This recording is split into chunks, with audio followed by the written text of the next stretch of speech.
अब तो ये मानना पड़ेगा कि जम्मू कश्मीर यूटी में माननीय उच्च न्यायालय को और कानून के रखवालों को, शेख शकील जैसे कानून के रखवालों को जम्मू कश्मीर के हर मसले पर इंटरवीन करना पड़ेगा।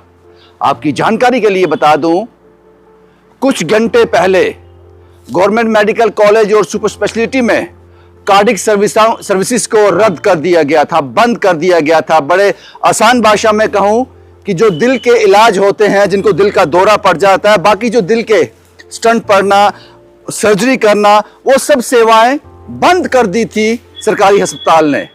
उसका कारण यह था कि 30 करोड़ से ज्यादा की लायबिलिटी थी जिन लोगों ने आयुष्मान भारत के तहत, जिन वेंडर ने यह सामान सरकार को दिया था, उनका भुगतान नहीं किया गया था। उन लोगों ने इक्विपमेंट देना बंद कर दिए, उस कारण ये सेवाएं ठप हो गई थी।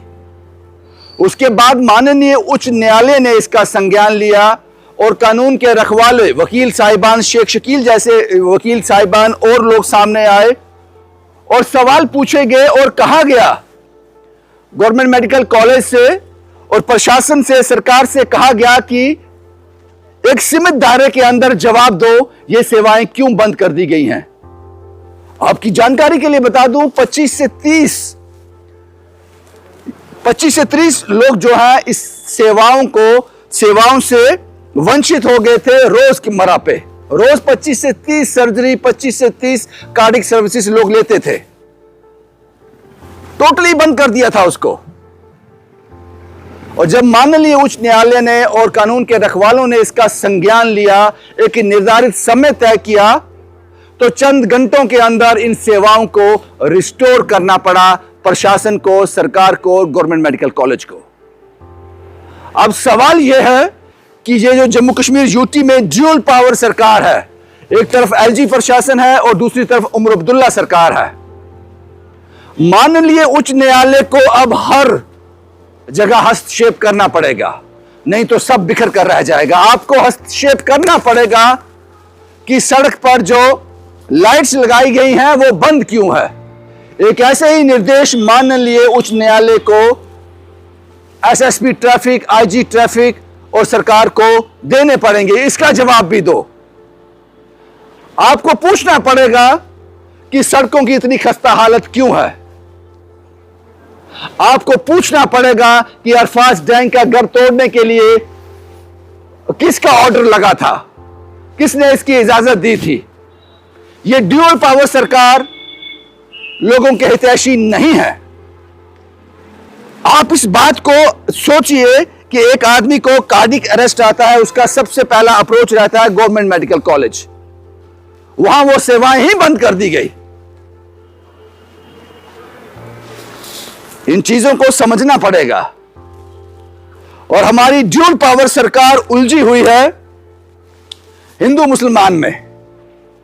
वो उलझी हुई है कि किस तरह से धर्म के नाम पर अपना अपना लोहा चमकाया जाए, अपने आप को पॉलिश किया जाए और लोगों के सामने परोसा जाए।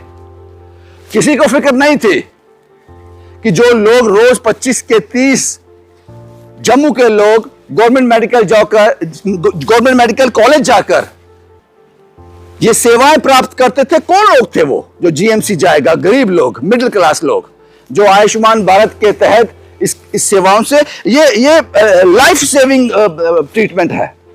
अगर चंद मिनट की भी देरी हो गई तो आदमी जान से गया। वो सेवाएं ही बंद कर दी। लेकिन उच्च न्यायालय और शेख शकील जैसे कानून के रखवालों ने हस्तक्षेप किया और चंद घंटों में इन सेवाओं को बहाल करना पड़ा। अगर ये हस्तक्षेप नहीं होता, ये इंटरवेंशन नहीं होता, तो यकीन मानिए महीनों लग जाते इसको रिस्टोर होने में। तो मुझे लगता है कि और बहुत से मुद्दे हैं जम्मू कश्मीर के जो लार्ज पब्लिक इंटरेस्ट में है, जिसमें अब उच्च न्यायालय को हस्तक्षेप करना पड़ेगा। और नहीं तो मैंने पहले कहा कि ये ड्यूल पावर सरकार, ये दो तरफा सरकार, ये दो ताकतें जो है, ये किसी नतीजे पर नहीं पहुंचेंगी। शुभम कुमार के साथ Ravindra Singh, the state sentinel के लिए।